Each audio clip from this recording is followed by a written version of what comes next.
नमस्कार दोस्तों, आप सभी का एक बार फिर से स्वागत है मेरे चैनल धार्मिक कहानियाँ में। आज मैं आपको दशा माता की कहानी सुनाने जा रही हूँ। एक वृद्ध ब्राह्मणी थी, वह बहुत गरीब थी। उसका एक लड़का भी था। लड़का कुछ काम नहीं करता था। वह अपने दोस्तों के साथ इधर उधर घूमता रहता था। एक दिन वह वृद्ध ब्राह्मणी अपने लड़के से बोली, बेटा कुछ काम करो, कुछ धन आए जिससे हमारे घर का गुजारा हो सके, अपना निर्वाह हो सके। मैं बूढ़ी हो गई हूँ, अब मुझसे काम नहीं होता, अब मेरे हाथ पैर भी नहीं चलते, मैं बहुत परेशान रहती हूँ। तब लड़का गांव वालों के पास गया और काम मांगा तो गांव वालों ने उसे अपने पशु चराने का काम दे दिया। तब लड़का गांव वालों के पशु चराने लगा। एक दिन लड़का पशुओं को पानी पिलाने नदी के घाट पर गया। वहाँ स्त्रियां स्नान करके दशा माता रानी के घड़े ले रही थी। उनका एक घड़ा अधिक था। उनमें से एक ने कहा, पूछो तो यह लड़का किसका है? तब एक स्त्री ने लड़के से पूछा, तुम्हारे घर में कौन है? लड़के ने जवाब दिया, मेरी एक बूढ़ी माता है, कोई काम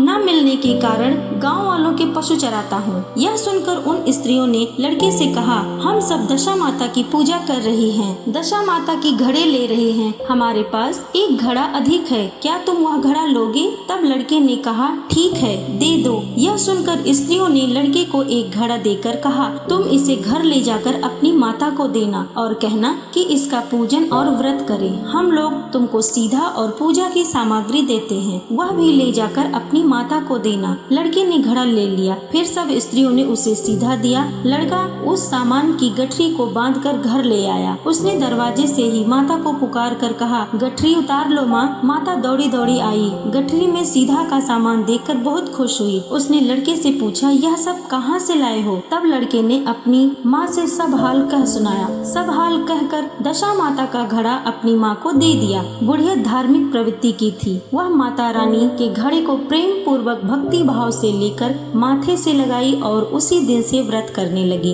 9 दिन कथा कहानी करती रही। उसने घड़े के पूजन की तैयारी की। उसने घर की साफ सफाई की और घर को गोबर से लीपा। जब वह देहली के बाहर लीप रही थी, उसी समय दशा माता रानी एक अति वृद्ध दरिद्र स्त्री के रूप में उसके द्वार पर आकर बोली, क्या करती हो बहन? उसने जवाब दिया, आज मेरे घर दशा रानी का पूजा है, सो लीप रही हूँ। तब दशा माता रानी ने कहा, मुझे बहुत प्यास लगी है, थोड़ा पानी पिला दो। तब उस ब्राह्मणी ने कहा, मैं तो मिट्टी के बर्तन से पानी पीती हूँ, लोटा लोटिया मेरे कुछ नहीं है, तुमको पानी दूं तो किस में दूं? एक कटोरी ही है मेरे घर में, वो भी ना जाने कहाँ पड़ी होगी। जरा तुम ठहरो, कटोरी लाती हूँ, तब तुमको पानी पिलाऊं। बुढ़िया हाथ धोकर कटोरी लेने अंदर गई। तब तक दशा माता रानी उस बुढ़िया के दरवाजे पर एक सोने का घड़ा रखकर अंतर ध्यान हो गई। ब्राह्मणी कटोरी लेकर दरवाजे पर आई तो सोने का घड़ा देखकर सोचने लगी, यह सोने का घड़ा कहाँ से आया? वह बूढ़ी माँ पानी पिए बिना ही कहाँ चली गई? लगता है यह उस बूढ़ी माँ का ही घड़ा है। यह घड़ा यहाँ किसने रख दिया? मुझे चोरी लगेगी, बुढ़ापे में इज्जत जाएगी सो अलग। इसी चिंता में वह उस वृद्ध रूपी दशा माता रानी को ढूंढने लगी। तब तक उसका लड़का आ गया। लड़के ने पूछा, किसे खोजती हो माँ? तब बूढ़ी माँ बोली, एक बूढ़ी माँ ना जाने कहाँ से आई और यहाँ सोने का घड़ा रखकर चली गई। लड़का समझ गया, जरूर दशा माता ही होंगी, नहीं तो अपना सोने का घड़ा हमारे घर कोई क्यों छोड़ जाए? और एक गरीब औरत के पास सोने का घड़ा कहाँ से आया? लड़के ने कहा, माँ वही दशा रानी थी, उन्होंने यह घड़ा तुमको दे दिया है। अब की बार फिर कभी आए तो उनका अच्छी तरह से स्वागत करना और सब प्रकार से उनकी आज्ञा पालन करना। तुम जब नहाने जाओ तो नदी के घाट पर जो चीज मिले उसको दशा रानी का दिया हुआ समझकर स्वीकार करना। किसी से पूछताछ न करना कि यह चीज किसकी है, वह कहाँ से आई है। बुढ़िया माई नदी में नहाने गई और जब बाहर आकर खड़ी हुई तो सामने गेरुए रंग का वस्त्र दिखाई दिया। ब्राह्मणी ने किसी से पूछताछ किए बिना ही उन वस्त्रों को पहन लिया। गेरुआ हाथ में लेकर वह घर चलने को हुई। तभी वहाँ पर 4 कुम्हार डोली के साथ पहुँचे और बुढ़िया से बोले, यह डोली तुम्हारे लिए है, इसी में बैठकर चलो। ब्राह्मणी डोली में बैठकर घर आई तो देखी जहाँ उसकी टूटी फूटी झोपड़ी थी वहाँ बहुत बड़ा महल खड़ा था। घोड़े गाड़ी सब महल के बाहर खड़े हैं। बुढ़िया ने महल के भीतर जाकर देखा।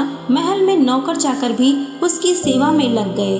ब्राह्मणी समझ गई कि यह सब दशा माता रानी की कृपा है। दशा माता रानी के घड़े की पूजा की और हाथ जोड़कर बोली, मेरे लड़के का विवाह हो जाए। माता रानी से प्रार्थना करने लगी। कुछ दिनों में लड़के का विवाह हो गया और बहुत ही सुंदर सुशील बहू घर में आई। तब ब्राह्मणी ने दशा रानी से यह दूसरा वर मांगा कि जैसी बहू बेटा है वैसे ही पोता पा जाऊं। कुछ दिनों बाद ब्राह्मणी के लड़के को भी लड़का हो गया। समय बीतता रहा। ब्राह्मणी दशा माता की पूजा और भक्ति में लगी थी। एक दिन ब्राह्मणी अपनी बहू को बताती है कि दशा माता रानी की हम पर बहुत कृपा है। उनकी कृपा से तुम भी इस घर में आई हो। यदि मैं मर जाऊं तो कभी एक मैले कुचैले कपड़े वाली बुढ़िया माई तुम्हारे घर आए तो उनका श्रद्धा पूर्वक स्वागत करना। यदि उनकी नाक बहती हो तो उसे अपने आंचल की छोर से पोंछना। उनको अपने घर के अंदर अवश्य लेना और श्रद्धा पूर्वक पूजा करना। जब कभी तुम पर कोई संकट पड़े तो 7 सुहागनों को बुलाना।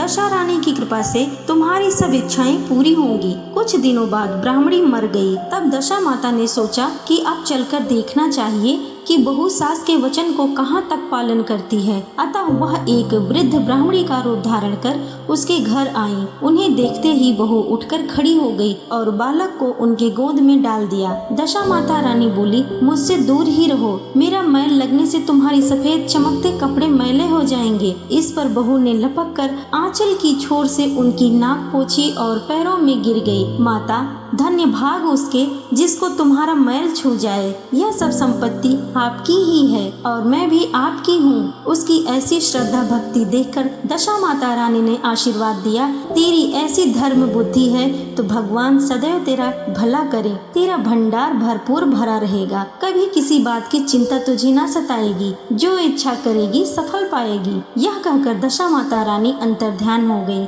दशा माता रानी ने जैसी कृपा दृष्टि उस बूढ़ी ब्राह्मणी पर की वैसे ही अपने सब भक्तों पर करे। कथा कहने सुनने वाले सभी पर दशा रानी की कृपा दृष्टि बनी रहे। अगर आपको दशा माता रानी की कहानी पसंद आई हो तो प्लीज लाइक शेयर सब्सक्राइब करें और कमेंट में लिखें जय दशा माता की। धन्यवाद दोस्तों।